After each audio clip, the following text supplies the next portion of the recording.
What's up everyone, Alex here. It's August, which probably means we're all playing some of the RPGs released at the tail end of July. You're probably also wondering why my speech isn't synced. That's because I'm recycling footage from previous upcoming games videos because it's so friggin' hot over here. I know, it's a bit weird, but I still wanted to keep the spirit of these videos by doing this. And besides, I don't think you want to see me sweating buckets in 100-degree weather right now. Before I begin, I just want to remind you that this video, and all the others like it, is made possible by you. So please leave a like, post a comment, then subscribe to the channel if you found this video helpful. August 2022 is a pretty slow month, though I have a few games that I'd like to highlight. Check it out. I talked about Curse to Golf when it was shown in a highlight reel of upcoming indie games on the Nintendo Switch, and I even showcased it as one of my top 5 games from that indie direct. But many of you skipped that video, so I'm gonna use this opportunity to hype it up. Curse to Golf attempts to blend platforming mechanics with that of traditional golf, and we're talking pretty interesting elements here, like I saw the ball double jump during putts and also freeze entire water hazards because it had an ice element to it.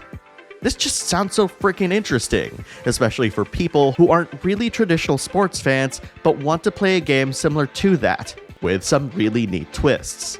If you're looking to putt around and see how well you do, Curse to Golf is coming out on August 18th on PS4, PS5, Xbox One, Series X and S, Switch, and PC. Oh look, another game that I mentioned in that indie showcase video. Idol Manager has you managing a group of idols on their way to the top of the charts. It's been out for PC for some time, but the Switch version is coming out on August 25th.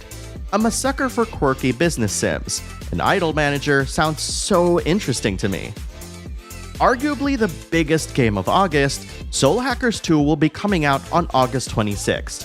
Featuring a new take on turn-based combat, mixing in elements of Shin Megami Tensei and Persona before it, Soul Hackers 2 is potentially yet another inflection point in the history of Atlus SMT RPGs. There's a lot of info out there about it, but admittedly, I'm going in blind for this one. All I know is that it's set in the midst of the 21st century and that there's devil summoners and you're an AI that's tasked with stopping the apocalypse from happening. I am curious though, if I were to review this game, what would you like to know? Post your thoughts in the comments below please. And it's coming out on a bunch of platforms too. Soul Hackers 2 is coming out on PS4, PS5, Xbox One, Series X and S, and PC on August 26th.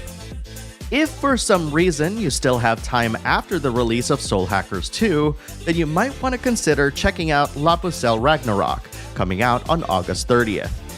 Part of the NES Classics releases, Ragnarok is a tactical RPG that was originally released on the PS2 by Mastiff in 2004. This release is now loaded with lots of extra content, which includes new scenarios, recruits, and DLC characters. There's even new voices, music, and fast travel.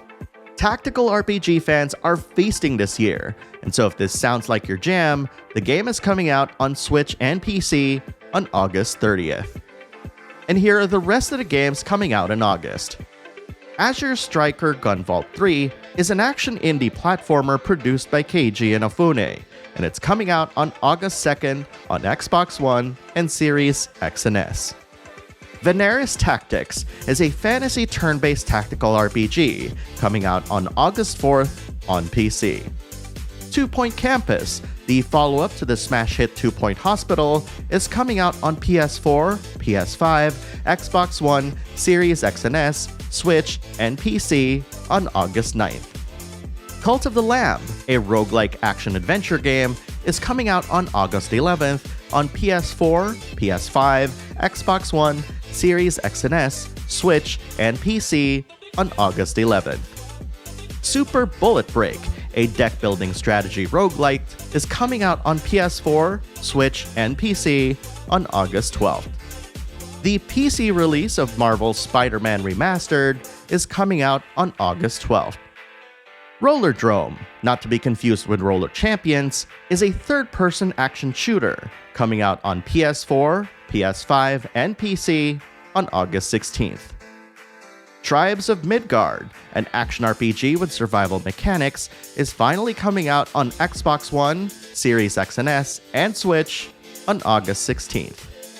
Saints Row, bringing back its crazy over-the-top action-adventure storytelling, is slated for August 23rd and is coming out on PS4, PS5, Xbox One, Series X and S, and PC. Dusk Diver 2, the sequel to 2019's Dusk Diver, is a third-person action-adventure brawler and is finally coming out on PS4, PS5, and Switch on August 30th. The Teenage Mutant Ninja Turtles Cowabunga Collection, which contains all of Konami and Ultra Games' takes on the Turtle Bros, is coming out on August 30th on PS4, PS5, Xbox One, Series X and S, Switch, and PC. Inscription, a roguelike deck-building game, is finally coming out on PS4 and PS5 on August 30th. And last but certainly not least, the long-awaited release of Phantasy Star Online 2 on PS4 is finally happening on August 31st. And that, my friends, are the games coming out in August. There are 9 games on this list that I want to pick up, but I want to hear your picks. Post your thoughts in the comments below and let's talk about it. And if you found this helpful, please consider picking up these games by using the links in the description. Liking, commenting, and subscribing to the channel help a ton as well. And if you're a longtime subscriber, I'd like to invite you to join the $5 tier on my Patreon, where you can gain early access to my videos at patreon.com/backlogbattle. Thanks for watching, and I'll see you in the next video.